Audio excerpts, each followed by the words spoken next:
Class 10 chapter 1 science chemical reactions and equations. आज हम पढ़ने वाले हैं इसका फर्स्ट पार्ट जो है केमिकल इक्वेशंस। हमें पता है कि LHS साइड रिएक्शंस में is always equals to RHS side. ऐसा क्यों है? इसका रीज़न है law of conservation of mass. इसकी डेफिनेशन है mass can neither be created nor destroyed in a chemical reaction. Actually इसकी डेफिनेशन ये नहीं है। एक हमेशा जब रिएक्शन होता है तो जो LHS साइड में इक्वेशन होती है, जब वो रिएक्ट होती है और फॉर्म करती है प्रोडक्ट, जो RHS साइड होता है वो हमेशा इक्वल होता है क्योंकि हमें पता है कि मास can not be created not destroyed in a chemical reaction. For example, हमारी बुक में सबसे पहले दिया हुआ example magnesium plus oxygen gives magnesium oxide. यहाँ पर O के पास 2 है and this is not balanced equation now, this is called an unbalanced, क्योंकि RHS साइड में जितने मॉलिक्यूल्स हैं वो LHS साइड में उतने मॉलिक्यूल्स है नहीं। तो हमें इसे बैलेंस करना सीखना है और हमें पेपर में जब भी लिखना हो हमें बैलेंस इक्वेशन ही लिखनी है, अनबैलेंस नहीं लिखनी। मैम नंबर काट लेती है। सो फर्स्ट हमें इक्वेशन पूरी करने के लिए हम जो RHS साइड में ऑक्सीजन का मैग्नीशियम ऑक्साइड है हम वहाँ पर मल्टीप्लाई करके उसे 2 से, सो डैट जो O है वो दोनों साइड इक्वल हो जाए। आफ्टर डैट अब LHS साइड में 1 mg कम है, लाइक मैग्नीशियम कम है, सो हम फिर से 2 मल्टीप्लाई करेंगे LHS साइड में mg के ऊपर। इससे हमारी इजीली इक्वेशन हो जाती है बैलेंस्ड, और इसे हिडन ट्रायल मेथड भी बोल सकते हैं। ये क्वेश्चन बहुत बारी पूछा जाता है पेपर में कि हम मैग्नीशियम को रब क्यों करते हैं सैंड पेपर से बिफोर बर्निंग।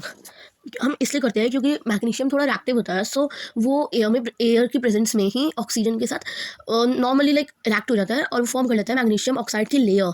मैग्नीशियम के रिबन के ऊपर मैग्नीशियम ऑक्साइड की लेयर फॉर्म हो जाती है जो हमें हटानी होती है, सो डैट हमारी रिएक्शन पूरी तरह से सही हो पाए और कोई भी उसमें दिक्कत ना हो। सो जब हम इसे बर्न करते हैं तो वो डार्सलिंग वाइट फ्लेम के साथ बर्न होता है, और जब ये बर्न होता है तो लीव लाइक उससे फॉर्म होता है वाइट कलर ऐश, और इसे हम कॉम्बिनेशन रिएक्शन भी बोलते हैं क्योंकि मैग्नीशियम रिएक्ट हुआ ऑक्सीजन के साथ, जो एक कॉम्बिनेशन रिएक्शन है, कंबाइन हो रहे हैं 2 कंपाउंड्स, 2 मॉलिक्यूल्स कंबाइन हो रहे हैं, तो एक कॉम्बिनेशन रिएक्शन है, इसलिए उसे कॉम्बिनेशन रिएक्शन भी बोला जाता है। और ये एक्सोथर्मिक रिएक्शन भी होता है क्योंकि इसमें हीट रिलीज होती है। हमें बुक में दूसरी इक्वेशन दी हुई है, वो है जब जिंक रिएक्ट होता है सल्फ्यूरिक एसिड के साथ और वो फॉर्म करता है जिंक सल्फेट प्लस हाइड्रोजन। इसकी केमिकल इक्वेशन होती है Zn plus H2SO4 gives ZnSO4 plus H2। यहाँ पर Zn ने कंबाइन कर लिया SO4 के साथ because Zn is more reactive than H2, so reactive metal ने कंबाइन कर लिया SO4 के साथ और H2 अकेला हो गया क्योंकि वो लेस रिएक्टिव था। After that this is not a balance equation, हमें इसे भी बैलेंस करना पड़ेगा। जैसे हमें this is a balance equation, मैंने ध्यान नहीं दिया था, यहाँ पर Zn एंड के दोनों साइड में सेम नंबर ऑफ मॉलिक्यूल है एंड H2 भी 2 है दोनों साइड में, SO4 भी O के पास 4 है और S भी 1 ही है for, so this is a balance equation as LHS is equals to RHS। अब दूसरी इक्वेशन देखते हैं जहाँ पर iron react with water, it forms Fe3O4 plus H2, that is ferric iron oxide plus hydrogen. So हमें ये बैलेंस है नहीं और हमें ये करना है बैलेंस, सो करते हैं, लेट्स डू इट। जैसे हम देख सकते हैं कि LHS साइड में only there is 1 Fe and in RHS side there is 3। So और हमें ये भी पता है कि H मतलब हाइड्रोजन LHS साइड में 2 है और RHS साइड में 2 है, तो हमें ये तो बैलेंस है कि H तो दोनों जगह सेम है। अब अगर हम O पे आते हैं ऑक्सीजन, तो वहाँ पर LHS साइड में सिर्फ और सिर्फ 1 है और RHS साइड में 4 है। सो सबसे पहले हमारे पास सबसे बड़ा नंबर हम देखते हैं और वो है ऑक्सीजन, RHS साइड में 4 है। सो हम सबसे पहले ऑक्सीजन को बैलेंस करेंगे और हम LHS साइड में ऑक्सीजन को जो H2 है, H2O है, उसे हम 4 से मल्टीप्लाई करेंगे सो डैट O जो है दोनों साइड बैलेंस हो पाए। अब जब हमने 4 मल्टीप्लाई किया तो हम देख पा रहे हैं कि यहाँ पर थोड़े से चेंजेस हुए कि हाइड्रोजन में भी चेंज आया।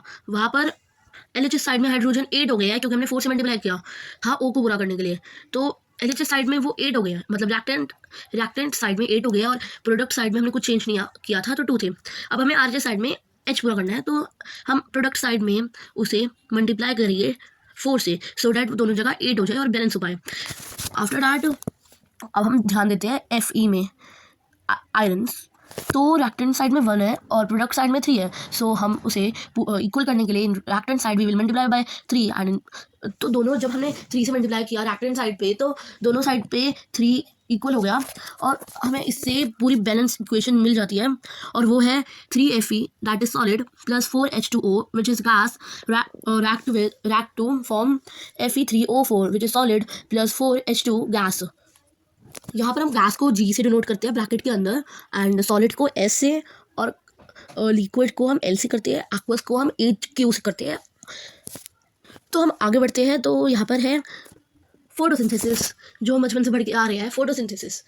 तो यहाँ पर CO2 जो एक्वस स्टेट में है वो रिएक्ट होता है वाटर के साथ जो लिक्विड स्टेट में है। In the presence of sunlight and chlorophyll they form C6H12O6 that is aqueous glucose plus oxygen aqueous state में plus H2O that is liquid.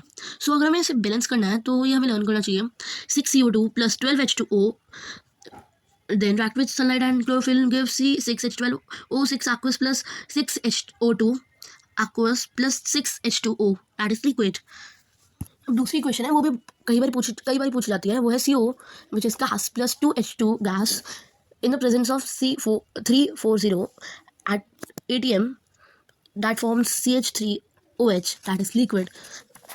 Here till now we were studying about all the combination reactions as when LHS side have two molecules or compound that reactor with each other that forms one single compound. This is called as combination reaction।